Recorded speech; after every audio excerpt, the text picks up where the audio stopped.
So for all of you that are new here, my name is Mike Indigaro. I work with the customer care team at Teikametrics. Today, really great presentation. We have customer, Amazon seller, podcast owner Kevin Rizer is here today. I also have my colleague Mike with me. Really great to have Kevin here today. We're going to talk about how to grow your Amazon brand, and we'll really get into the specifics. But what we want to do today is give you a lot of actionable tips that you can be doing to your Amazon store to really enhance your brand on Amazon. So I'll kick things off by introducing Kevin. So Kevin is the creator and host of the Private Label podcast, where he has interviewed many of the biggest names and brightest stars in the e-commerce and Amazon seller world for the past 2 years. Each month, the podcast reaches over 80,000 online entrepreneurs through its audio, video, and online content. Kevin has built multiple brands himself and is quick to remind those he meets that entrepreneurs kick ass and have the power to change the world. So really inspiring stuff. Kevin, thanks for joining. Hey, Mike, thank you. It's an honor to be here.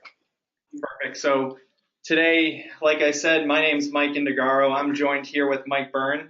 Hey, guys. And Kevin, it's really great to talk to you and catch up. I know we've spoken earlier this week. You spoke a lot about what you've been doing lately. You were out at Prosper. You were out in China. First off, I want to thank you for joining and really give our viewers a background on who is Kevin, who is the man behind the Private Label podcast. And Kevin, I want to go back a few years to getting to know why you started on Amazon and why Amazon to start selling your products. Absolutely. Well, again, thanks for having me here. It's really an honor. I'm looking forward to what I know will be a fascinating discussion. Yeah, the backstory with me is kind of interesting. Like most things in my life, it kind of happened by accident. If you go back 3 years ago, this month actually, in April of 2014, I was a consultant in the healthcare space, and I made decent money, but I was really just miserable with my job. The company that I had founded had a handful of clients in the healthcare space, but our largest client, the one that accounted for over 80% of our revenue on a monthly basis, was 12 weeks behind on their invoices. And so we were struggling to meet payroll and pay our contractors, let alone pay ourselves. And I just found myself thinking, you know what, this has got to stop. I've got to find something else to earn an income. And I heard about the opportunity to sell physical products online, and it really just resonated with me in a way that other business opportunities didn't. And it may have been that I was an Amazon customer.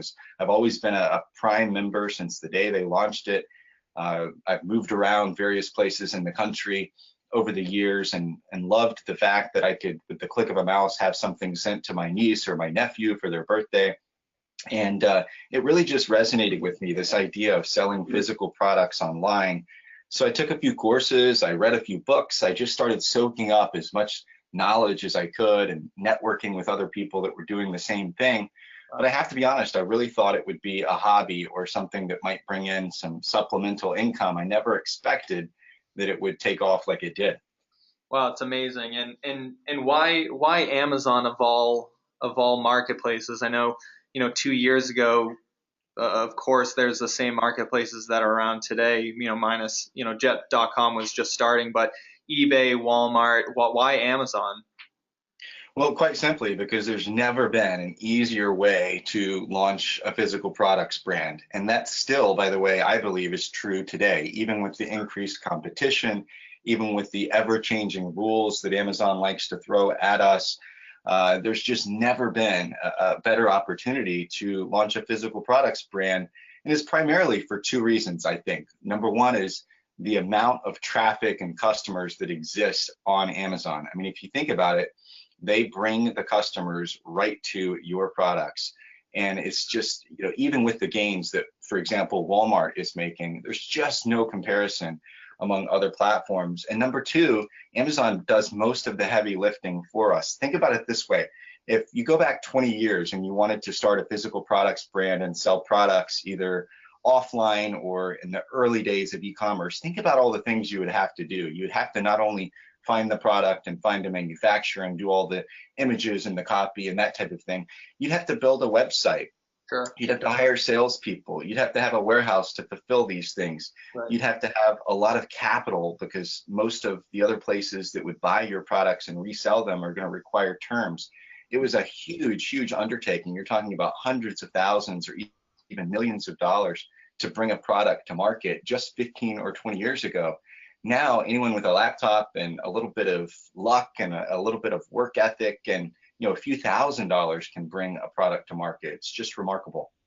Yeah, that's amazing. And you think too, just as a brand owner, just landing the product and going through product sourcing is a lot of time and effort, let alone marketing that product, creating your own website. So I do think Amazon is a fantastic opportunity, and it's worked out great for a lot of people.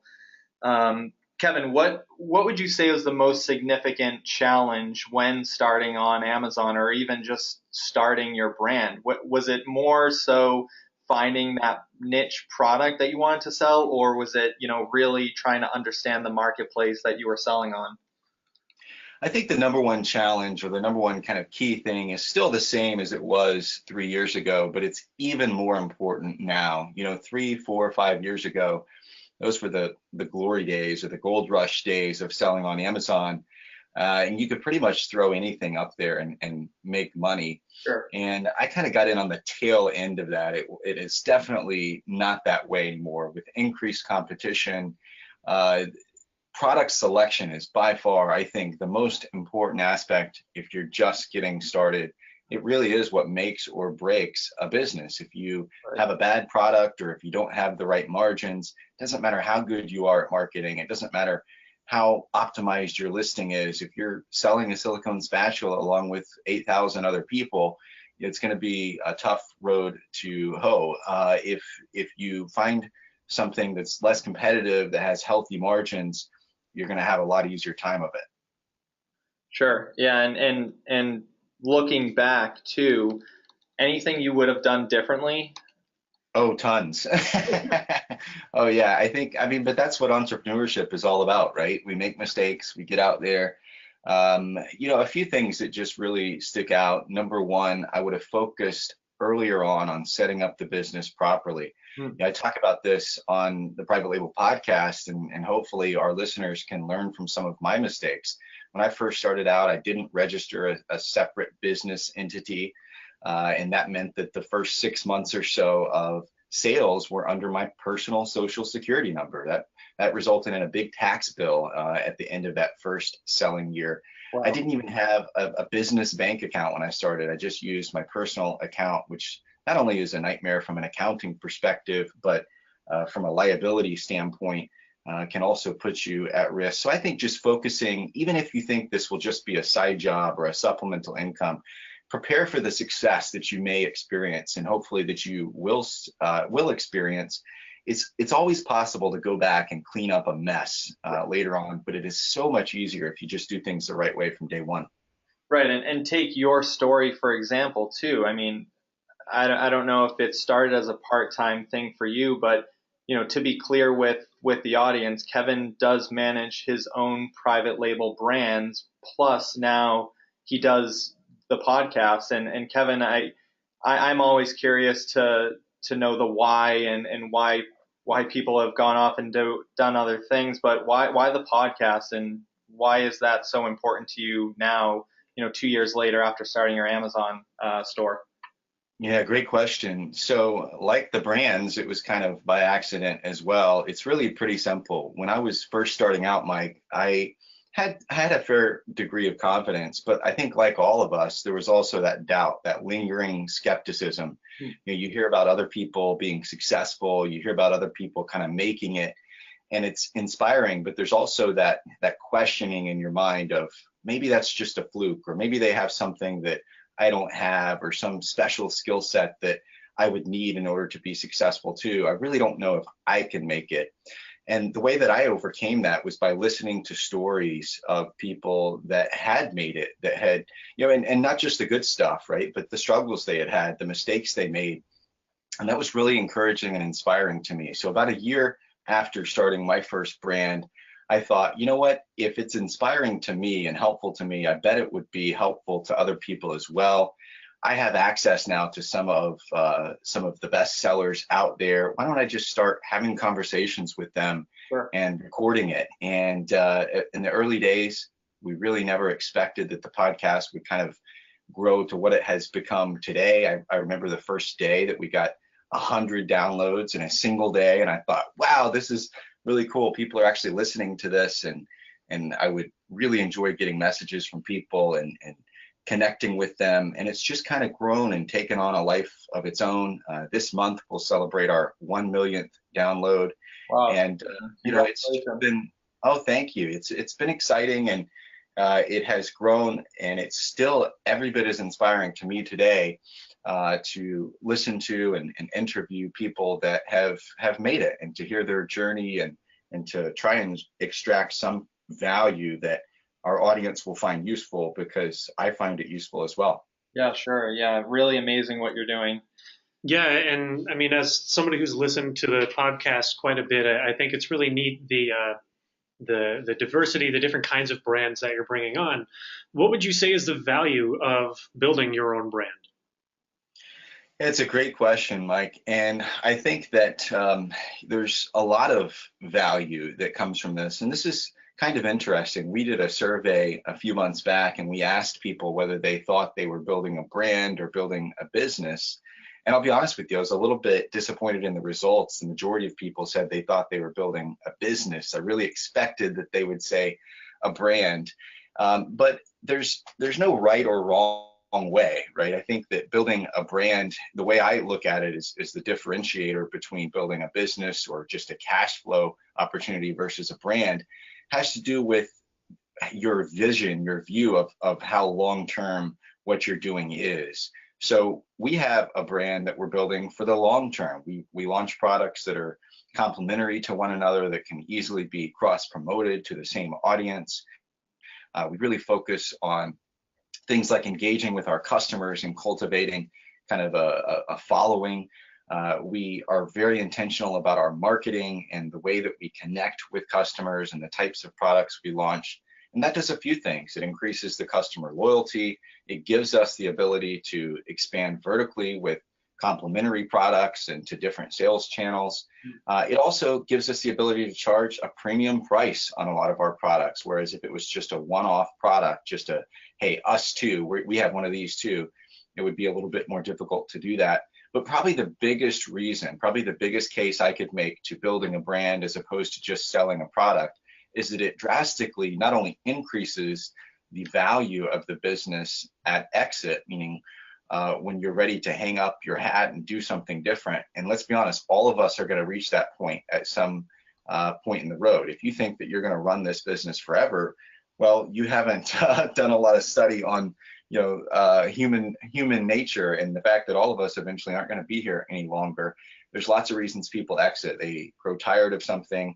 They want to change hands and just do something else. They get old. They pass away. There's lots of reasons.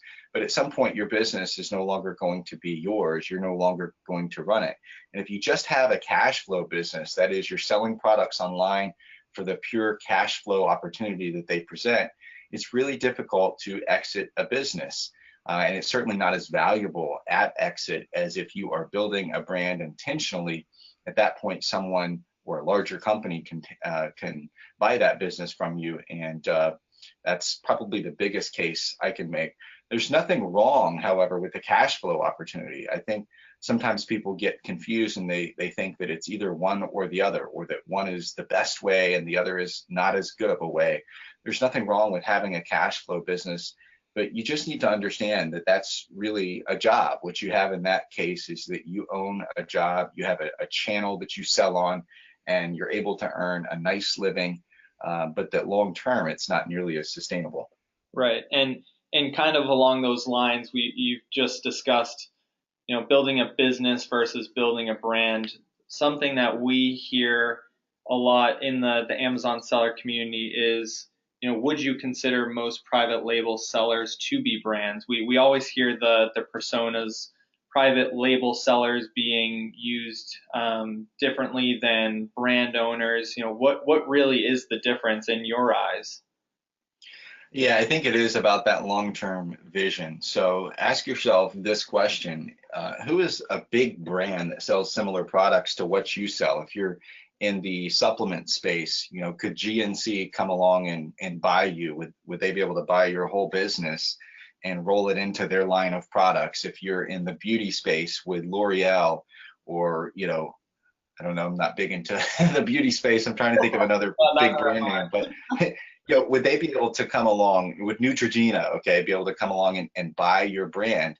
Would Sure. it make sense to them? If the answer to that question is yes, then I think you do have a brand, and you should be very intentional about the types of products you're selling, who you're selling them to, and the way that you go about doing that. If you have an account, or if you have a group of products that are just kind of hodgepodge, they're all over the place. By the way, I have one of those too. Again, there's nothing wrong with that. Then I would suggest that you don't have a brand. What you have is a cash flow business, and maybe you're doing really well at it. I know a lot of people that sell, dozens of different types of products, and they do really, really well, and they make a nice income, a nice profit off of those products. I would suggest that what they have is more of a cash flow business and not a brand. Sure. And on to, the example of having a product that, hundreds of other sellers are trying to sell that same product on Amazon. How do you get your product to stand out in a highly saturated market, or even a highly saturated category? Yeah, so this has definitely become more important now than ever before. It's really back to the basics. Amazon last year dropped the bombshell on Amazon sellers, and they banned incentivized reviews.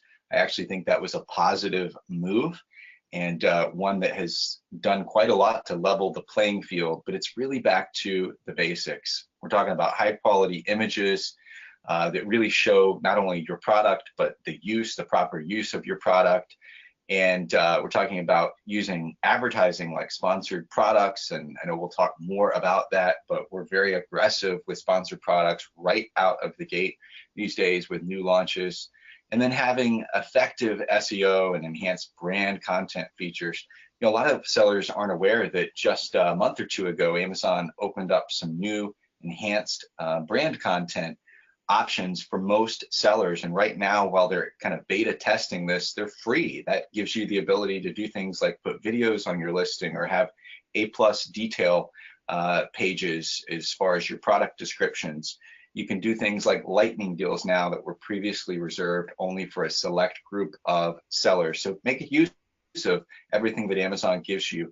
And probably one of the most important things, Mike, is to listen to and engage with your customers. Sure. Your customers are telling you what they want to see. They're telling you about the experience with your product. And they do that in the form of reviews and seller feedback. But if you ask them in the right way, they'll also do that earlier on in the process. And that feedback is valuable in terms of what they like, what they don't like.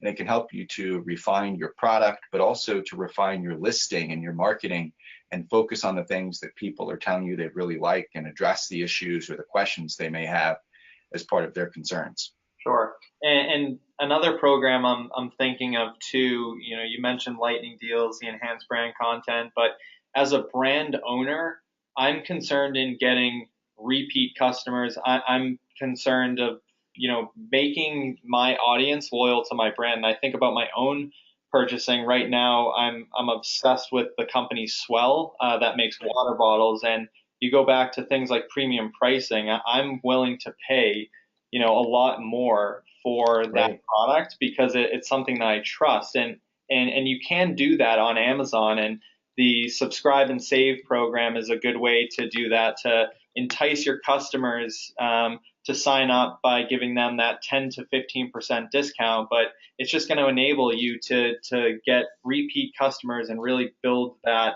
loyalty. And I think that is a lot of what separates, the private label market from the brand owners. I totally agree. We've got several products that are subscribe and save eligible, and in some of those we have over 1,000 customers every single month that receive our product. It's especially beneficial if your product is a consumable or something that is more prone to repeat purchases. So think healthcare product, a supplement, something for around the house that is expendable that they're going to go through and use within a month or two. Pet products, mini pet products are also great for subscribe and save. So definitely a great program. Right. And just want to give the audience a few examples here. Kevin mentioned high quality images always. So if you look at this cooler by Pelican, you can see they are using the allotted 6 to 8 images. They even have a video in there. If you can get those capabilities, highly recommend it. But if you go through the different shots, it's clear. They have different views of the product. And again, on Amazon, you're, in the world of e-commerce, you can't physically touch the product. You're not going into a store, holding the product, giving it wear and tear to see if it's a durable product. You have to do that through images. You have to do it through SEO, and something else that you want to be doing is telling your story through keywords, title, bullet points, now enhanced brand content, but really make your content jump out on the page. I mean, you talk about some of the categories on Amazon that are truly oversaturated, and I'm sure some of you have come across this problem of, how do I get my product to stand out? And Kevin, you've highlighted what you need to do, but it truly is important to put the time and effort into things like images, into your title and bullet points, because that is your first impression. That's what is going to entice customers to come to your page. And the other thing too, Kevin, you mentioned advertising and being aggressive, and this is an example of a sponsored product on Amazon.com. But again, the power of Amazon sponsored products is remarkable, because you're starting a brand from scratch. You don't have any sales. Your sales rank is low. This gives you the ability to get to the top of the search and really get real estate on Amazon.com for people to come to your listing. So really important to take advantage of all those things in a highly saturated market. Yeah, I mean, these are all pieces of the puzzle, right? So what would you say are the best ways to get product exposure or launch products when I have brand new products? Yeah, so this is a really hot topic right now, Mike, and it goes back to the banning of the incentivized reviews that we talked about earlier, and we'll get into that more here in a minute or two. But in the old days, and I'm just as guilty as everyone, right? The typical product launch on Amazon would look something like this. You order a bunch of units, you give away a bunch of them for a discount and hopefully get some reviews from that, but you also get the increased sales velocity, which is going to help you in rankings on Amazon. That's much more difficult to do now and not nearly as safe as it used to be. So we've been experimenting and having some great results with what I call a more organic launch strategy over the past few months. And it's really simple and a lot less expensive than the old way. Now, I will tell you, it is also a little bit slower. But guess what, guys? That's the name of the game. That's where we are now. And there will always be changes to the landscape when you're in business, when you're an entrepreneur. And that happens in every industry. So we have to be willing to adapt and change. Here's what our organic launch strategy looks like right now. Step number one is when we launch, we're lowering our price somewhere between 20 and 30% off of where we eventually want to end up. So for some really rough numbers, if we want to end up selling that product at $30, we're going to start selling it at $20. One thing to keep in mind there is that you don't want to start a price war with any potential competitors. So if you see that other people start undercutting your price, maybe end that experimentation and go back to your higher selling price. I don't like being involved in price wars. Step number two, solicit beta testers. There's absolutely nothing wrong with asking people that or people in an audience that you have access to to help test your product.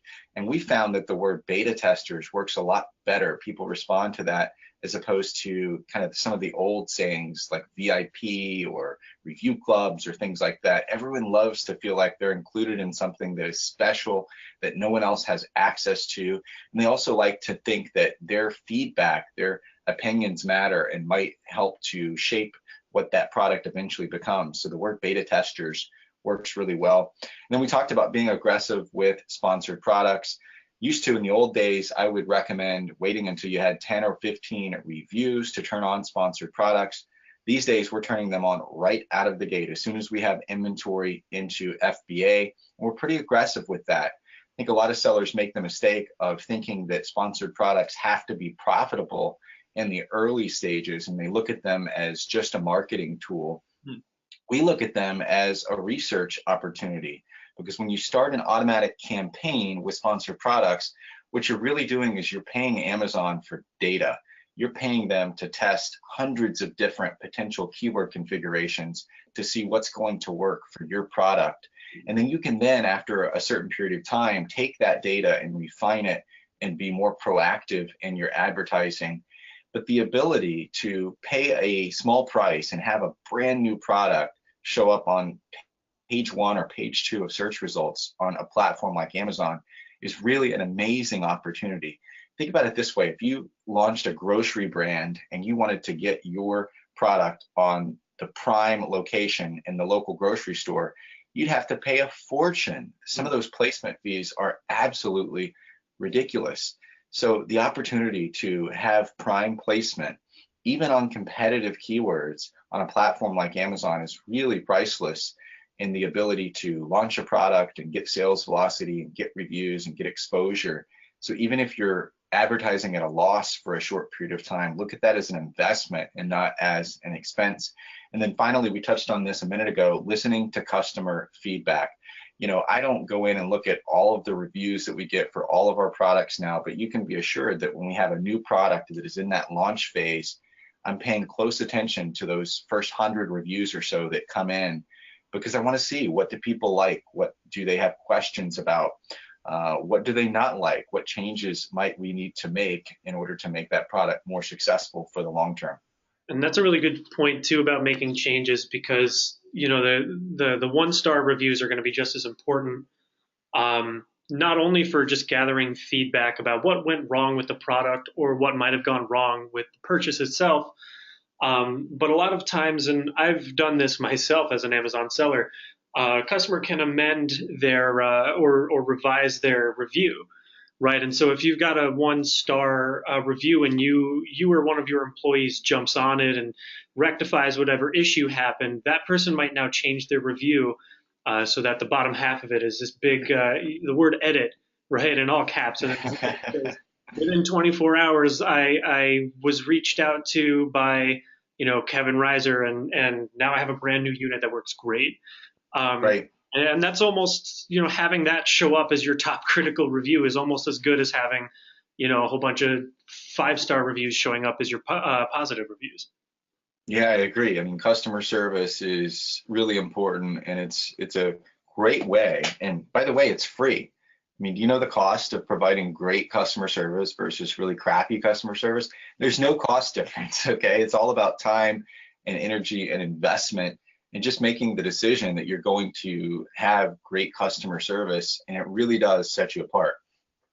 Right, and it all those little things matter too, and going out of your way to exuberate great customer service may create a customer for life for you too, right? So absolutely, it really is important. And Kevin, on the the topic of new products, what do you recommend when looking for a new product or doing your research? I know there's so many different ways to find products and to source products, but what does it mean for you, and what are you most interested in? Yeah, this is a great question, and another one that I get a lot, Mike. And let me just preface it by saying it's going to be different for everyone. The best place, I think, to start is by asking yourself, what kind of business, what kind of brand do you want to have? How aggressive do you want to be with things like marketing and promotions and ad spend? And what do you want the result to be? Are you trying to hit a home run? And I consider a home run to be 30 or more sales for a product per day. And that's difficult to do for some products, but easier to do for others. Or are you happy with a single or a double and 5 or 10 or 15 sales a day for a product? All of those things are going to factor into the right way to research and find new products for you. Personally, there's 3 criteria that I really like and that I look for. Number 1 is I don't like highly popular or highly, kind of trendy products. I call them sexy products on the podcast. I try to stay away from those. So an example would be anything that is just recently become super popular. And the reason for that is usually it's going to fade just as quickly as it came on board. Last summer, one of the hottest selling products was emoji items. People were selling emoji pillows and emoji golf balls and all kinds of things. And now they've already taken a huge hit. I would suspect that by this time next year, they'll be basically non-existent and unsellable. I want things that are going to stand the test of time. That means they sell just as well today as they did 3 years ago, and they probably will sell just as well 3 years ago or 3 years from now as they do today. Every product has a product life cycle. That means a length of time that it's going to exist. And if you add a trendy item or a sexy item to your arsenal, then it makes predicting that product life cycle all the more difficult. The second thing that I really like is a product with a barrier to entry. Another way to think of this is something that is outside the norm of what everyone else is thinking about. Most Amazon sellers use something like a Jungle Scout type of tool to research product opportunities on Amazon. And Jungle Scout's a great tool. We use it every day here at the office. Greg is a good friend of mine, but it matters how you use that tool. And so most people, when they're learning this business, are taught to look for certain parameters. And that might be a product that's between $20 and $40. That might be a product that is under 1 pound. It's not hazardous. It's not breakable. It's not a consumable, and on down. So if we go into a tool and we plug in all those same parameters and we hit search, it's no wonder that a lot of us end up selling the same product. And that's what I call the Jungle Scout effect. So instead, I like to color outside the lines a little bit or break a few of those rules. And if you do things just a little bit differently than everyone else, let's say look for products that are between $15 and $20 or between $41 and $60. Or maybe you have approval from Amazon to sell oversized or hazardous items. Those are all barriers to entry or things that other people aren't willing to do. And that's how you'll find opportunities that aren't yet saturated. Then the final category is probably the most important, and that is finding a product that has enough market size on Amazon. It doesn't matter how good your marketing it is. It doesn't matter how much you spend on sponsored products. If there aren't enough people buying that type of product on Amazon, you're not going to make sales. We have to be careful not to get such a big ego that we think that we're actually going to increase the size of a market for a product on Amazon just because we start selling it. And what I mean by that is this: if you're selling disposable razor blades on Amazon, Amazon is not going to sell more disposable razor blades this month just because you launch your razor blade, right? They're going to sell the same amount of razor blades as they did last month and as they will next month. All you're doing is taking a piece of those sales. So I like to think of it as a pie. There's a pie for every type of product on Amazon. What we're trying to do here is take a slice of that pie. So if you know, for example, that the top 10 sellers on Amazon for a specific product type sell $180,000 a month, well, that's a pretty big pie. Even if you just got a slice of that, 5 or 10%, you'd have a nice selling product. On the flip side, if all of those types of products sell $8,000 a month on Amazon, even if you had 100% of that, which isn't going to happen, you'd only sell $8,000 a month of that particular product. So identifying the size of the market is really crucial. Yeah, those are really good points. And Kevin, I don't know if I'm ashamed or embarrassed, but I do have a heart eye emoji pillow. I love it. Heart eye emoji And pillow. as you're saying it, I actually don't even know where it came from. But yeah, it's just things like that that are highly trending products that, can be good, can be bad, but for the most part, stay away from things like that aren't truly going to last. An example that I always use is silicone baby bibs, and while there is a great market for them and people are taking an advantage of the market and are really creating successful brands, there are a lot of copycats out there, people that are sourcing the same exact product from the same Sure. factory. So just be careful. And I think the takeaway from what you just went through, Kevin, is really commit time to research. I think, I'm sure based on your experience, you didn't research a product overnight. It took time, I assume. Absolutely. And another mistake people make is, that research, as you just said, Mike, can take some time, sometimes months, right? You might be evaluating several different product opportunities. It might be 2 or 3 months before you finally get ready to pull the trigger. So I always encourage the students that I coach to do a final check right before you send in that purchase order, right? Especially if it's been 6 or 8 or 12 weeks since you initially did the product research, because sometimes the market can change drastically in that period of time. Sure. Yeah, you don't want to be like the seller on the bottom left or the seller on the bottom right. We're selling these items for less than $10, and Right. these are prime products, right? So there's all kinds of FBA fees being Sure. attached to all these sales. So those are probably not even being sold for profit. Right. And Kevin, you mentioned it earlier on about the incentivized reviews, and a year ago I would have said, yeah, this is a great idea to launch your brand, get reviews, really build up the review count on your products, but that's all changed, right, in the last couple of months.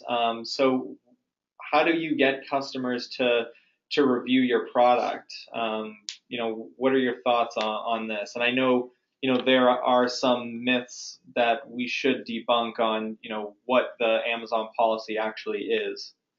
Yeah, so let's touch on that first because I think that's important. There are a lot of differing opinions on this, and there's a lot of bad information out there, quite frankly. So it's important to know what is still okay and what's not. First of all, giving away discounted or even free product is still allowed. Okay, despite many people's perceptions, it is still allowed on Amazon.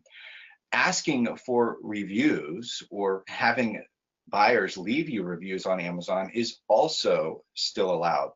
What is now banned is the combination of those two, right? So separately, they're still okay. What can get you into trouble is if you are requiring a review in exchange for a free or discounted product. That is clear as night and day. There's no two ways about it. But don't confuse that with saying, oh, I can't give away promotional units, or I can't ask people to leave feedback on a product. What's not allowed is the combination of both. So again, this really goes back to a more organic, slower type of launch strategy, but it's perfectly okay to ask for people that are willing to beta test your product and give you feedback. And actually, when Amazon rolled out these terms in their frequently asked questions, they even gave that as an example and talked about the fact that many companies will give away promotional units to people that might be visiting them at a trade show or something like that. So it's perfectly okay to find people that are willing to give you some feedback and test out your product. You just can't require that they then leave a review. The way I look at it is this: anytime you're using language that talks about reviews, it needs to be the same language for anyone that purchases or receives your product. You don't want to have specific language that is different for those that might have received your product for free or at a discount. So giving away units to either previous customers or to beta testers that sign up from your list or from Facebook ads, or even doing what I call man on the street, which is, hey, if you sell knitting knitting equipment or knitting products, find a knitting club in your neighborhood, and they probably have 20 or 30 members, and go and give away some units to them for some feedback. Some of them might go and leave you a review on Amazon. Some of them won't, but it'll be valuable feedback regardless. Sure. Get some units out there to people that can give you some feedback, and then turn on those ads and let the thing roll. Yeah, that's great. And we have received a couple of questions here today on beta testers, and I think you answered that question, but how else can you solicit beta testers, I guess, if you will, for your product, and not to be incentivized to get reviews, but to truly get some great feedback on your product? How do you go about that? Is it, going through those groups, using friends and family? Is there anything else? Yeah, I think friends and family is a good way. I mean, Amazon has a way sometimes of connecting friends and family to us. And so, that can sometimes be risky, not in terms of getting you into trouble, but in terms of, should those people go and leave a review, that review may not always stick. Man on the street, finding, we're in pets, and so finding a local, humane shelter, or a local, puppy training place that's willing to let us have some people test our product is also really valuable. Basically, anywhere you can find 15 or 20 people that are willing to test out and beta test your product can be a really good thing. And let's talk also about how long reviews last. I think there's this thought within our space sometimes that we own these reviews, and how dare they ever go away? Like, if Amazon were to ever take some reviews away.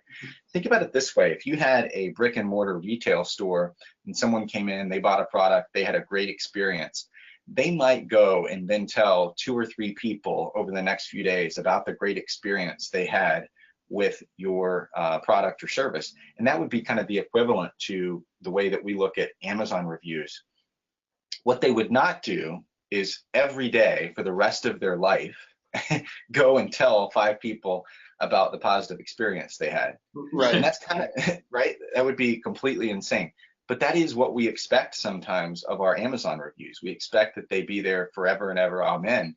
And that's just not the way that it happens. So even if some of your initial reviews from your beta testers, or from previous customers, or from friends and family, even if they're gone 3 months from now, that doesn't matter. They were there when you needed them. They served their purpose. Sure. You need to be running your business and selling your products in such a way that you're all the time getting in fresh, new reviews from your organic sales. And if you do that, you'll be okay. Yeah, really great. And I know the presentation today is focused on Amazon, but I'm curious, Kevin, you've had your brand now for a couple of years. Are you multi-channel at this point? And if so, what are some of the recommended strategies that you've undertaken, and ones that you would suggest? Yeah, so we are multi-channel. Just within the last year or so, we're on a number of different platforms with some of our products, and those include Jet and Walmart and Newegg and Sears and a few others. And I have to tell you, I mean, none of it even comes close to being the type of volume that we see on Amazon. The closest right now is Walmart, and we've actually seen about a 500% increase this year in Q1 of 2017 over Q4 of last year. So that's really encouraging, but it still accounts for such a tiny percentage of our overall sales that it's a long ways off. But I do think that once you establish yourself on Amazon, it does make sense to start thinking about diversifying. All Amazon sellers have that fear, right, of waking up one morning and their Amazon account is gone, or they've been suspended by something that they've done. And what do you do now? And I would just remind people, if all you have is a brand that sells on Amazon alone, you don't really have a brand. You have a channel, you have a sales channel that you're doing really well at. It's only once you can start to diversify that you start to mitigate that risk, and that fear, believe it or not, goes away pretty quickly. In my opinion, the best ways to diversify once you're crushing it on Amazon are, first, to look at the international channels from amazon.co.uk and amazon.de. If you've ever found yourself asking or thinking, gosh, I wish I could go back 5 or 6 years and start selling on amazon.com before it got saturated, well, that's kind of like the opportunity that's presently available on the European marketplaces. Further down that list is Amazon Japan, Amazon Canada, and then Amazon Mexico. Those are ways to diversify. Other ways in the US, we mentioned them earlier: Jet, Walmart, Newegg, Sears, Etsy, eBay. I think those are all much smaller opportunities. Right, and I'm very familiar, of course, with Amazon, eBay, those marketplaces to me seem like, once you have your product landed, it's very easy to navigate and get started there. What are some of the challenges for marketplaces like Walmart? Is it as easy to sign up as a seller for Walmart? It's not. In fact, it's quite difficult. They've been actively and aggressively recruiting sellers, but even if they approach you, which is what happened to us, you're looking at a 3 to 6 month long process to get onboarded with Walmart. You also need to find a different way to fulfill your products. A lot of people may not know this, but Amazon no longer provides unbranded fulfillment, which means every order that leaves their warehouse has Amazon branding on the box and the packing slip. So Walmart doesn't like that. They don't want their customers that purchased your item on walmart.com to get that item in an Amazon box. If they find out that you're doing that, they'll actually suspend your listings. So that means you need to either do the fulfillment yourself or to partner with a 3PL, third-party logistics provider, that can fulfill those products for you. All of those things are very possible, and at some point they may make sense for your business, but it's important to understand the cost and the time commitment involved in getting them up and running, especially when you know that at least in the early stages, the reward, the amount of sales that you'll generate, is going to be much smaller than what you're currently experiencing on Amazon. Right. And kind of to wrap here, we've talked a lot about certain kind of metrics, even customer feedback. But I want to talk now a little bit about using metrics to grow your brand. And I like to think of it as the performance feedback loop. And it's really, launching your product on Amazon isn't a one-time thing. And Kevin, you are going to know this better than anyone. It's a constant refinement of all the challenges that you need to overcome, whether it's launching a product to making that product profitable. There's so many little details in each of those stages that you need to take into consideration. Things like profitability, returns, product reviews, sales rank, days of inventory, conversion rate. Those are going to help you measure your product success. And then it's to the next step of optimizing. You're going to see, okay, my sales rank is going down, and it's very difficult to truly do an A/B test on Amazon. So you kind of have to pick and choose what you want to adjust. It could be an issue with your price. It could be the traffic coming to your product isn't great because of the keywords that you have set up. You may want to be more aggressive in sponsored products. So it is a continuous cycle. And Kevin, the one metric that stands out to me, and I know you have some thoughts on it, is conversion rate. And really, how does conversion rate inform the optimization and the adjustments to your products? Yeah, this is, I think, one of the most overlooked items for a seller on Amazon is that conversion rate. We all tend to focus so much on traffic, right, and getting more eyeballs onto our listing.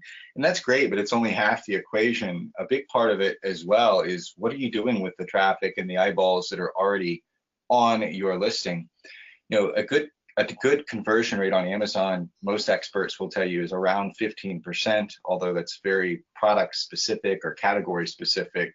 For example, a great conversion rate with beauty might be, or supplements might be 10%, whereas oftentimes pet products will have a 25 or 30% conversion rate on average. But let's just assume that you have a fairly new product and you have an 8% conversion rate, and you're spending all this time and energy focusing on traffic and getting more eyeballs on your listing. If you spent some of that time just trying to double your conversion rate, you'd be far better off than focusing on more traffic. And here's what I mean by that.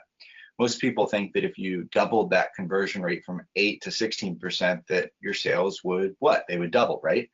Actually, they would probably do more than that. They'd probably end up about tripling just from doubling that conversion rate. And here's how that happens. When you double the conversion rate, you're going to make more sales from the existing eyeballs that are already on your listing. That increased sales velocity is going to increase your rankings on Amazon, which are going to drive more traffic to your listing. So it's kind of like a snowball rolling down a hill. It just picks up more and more and more steam. I would really encourage everyone on this webinar to go and take a hard look at your conversion rate and focus on some ways that you can improve that. I think you'll like the results.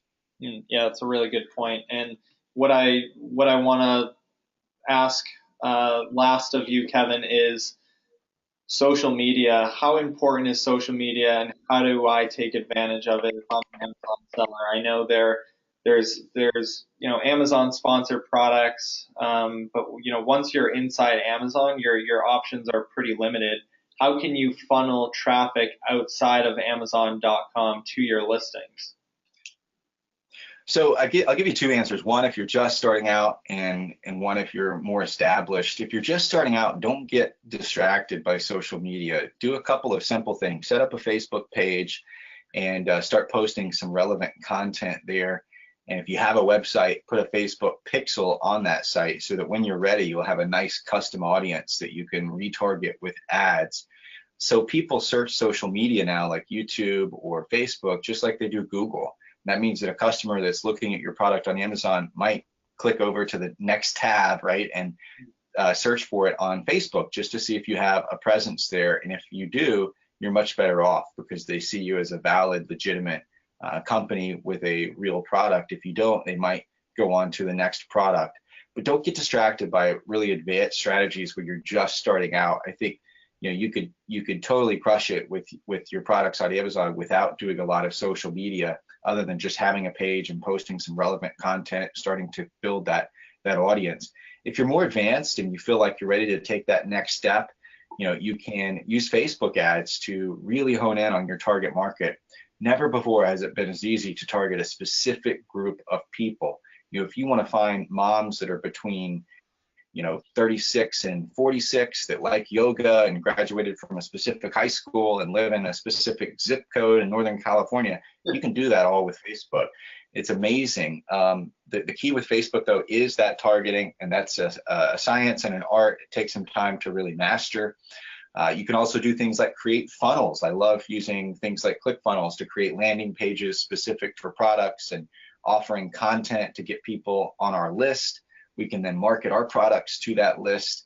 We can also retarget them on Facebook and do all kinds of fun things. Those are more advanced strategies that I think are important as you go along, but not in the early stages. Yeah, it's amazing, and I do like your point about not rushing into it. If starting your own brand is already enough, don't try to go crazy on Facebook and with external ads. That stuff I think is going to come over time, but when it does, it's going to be very prosperous for your Amazon business. So at this point, Kevin, we've gone through quite a bit of material, and I want to leave the audience with a few tips that you've given us today and we've talked through.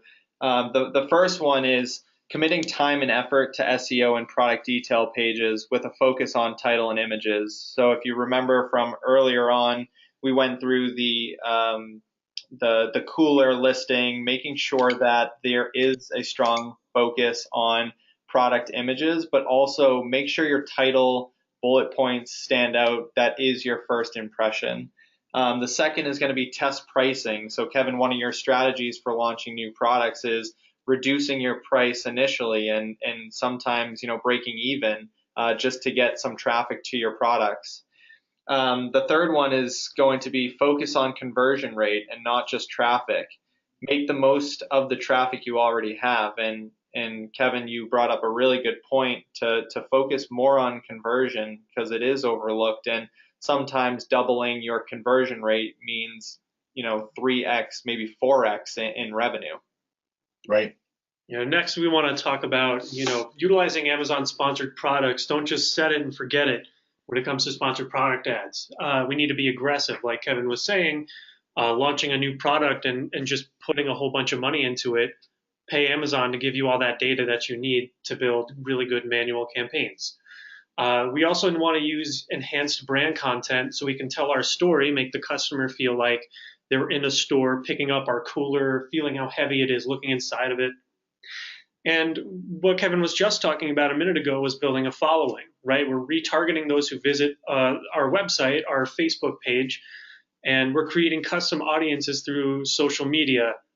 He was talking about having a Facebook pixel on your website, using these audiences and sort of pointing them in the direction of Amazon in order to increase traffic immediately. And I do, Kevin, want to take a couple of minutes. We did answer quite a bit of questions, but there's one I want to ask you that came through from an audience member, Mark. He's asking, having a brand, do you feel it's beneficial to limit the distribution at the sacrifice of potentially higher volume, thereby maintaining better control of your products? Yeah, I mean, it's a great question, Mark, and one that all of us face at different points in our journey. I mean, it really depends on the factors, though. I mean, I can tell you that if I had it my way, right, if nothing else mattered and I had complete control over everything, absolutely, right? If the demand was there and I had an amazing product that wasn't available anywhere else, I'd sell it all on my website because that would be the most profitable way to do it. So, but that's not usually the case, right? Usually we don't have a product that's that unique, or we don't have a huge demand for it. And that's where things like using platforms such as Amazon come into play. And so ask yourself, what are the pros and cons for each expansion that you're considering? Everyone always dreams of having Walmart or Target or Bed Bath & Beyond knock on your door tomorrow and say, hey, we want to start carrying your product. Here's a purchase order for 100,000 units. That would be great, right? Sure. Well, first of all, that's not the way it usually happens. Even large retailers like Walmart usually start out with test buys in a few stores to see how a product performs. And the other thing is that your margins, when you do something like that, are going to take a huge hit. One of my brands does that now. We do some wholesale into big retail operations, and you can pretty much count on, to start with, selling for about half of what your product sells for on Amazon to those retailers. Oftentimes they'll have other additional concessions like free shipping or free freight, and they may want an additional percentage off of your retail price for things like return or a marketing budget. So you might end up with selling to them for about 35 or 40% off of what your product sells for retail. And you have to ask yourself, can I, with my current margins and my operating costs, can I still make a profit at that level? And what are the benefits that I'm going to gain, like increased velocity and increased exposure versus what I'm giving up in the way of margins? Right. Yeah, really, really great stuff there. And Kevin, I do want to thank you again for coming on. Always a pleasure talking to you. I'm taking notes here too, so I learned quite a bit today. So thank you. Absolutely. It's been my pleasure, guys. And we have, for the audience, we have a few upcoming webinars. April 12th, we'll be talking about creating profitable campaigns on Amazon sponsored products. And on May 10th, we'll be back talking about running a profitable FBA business.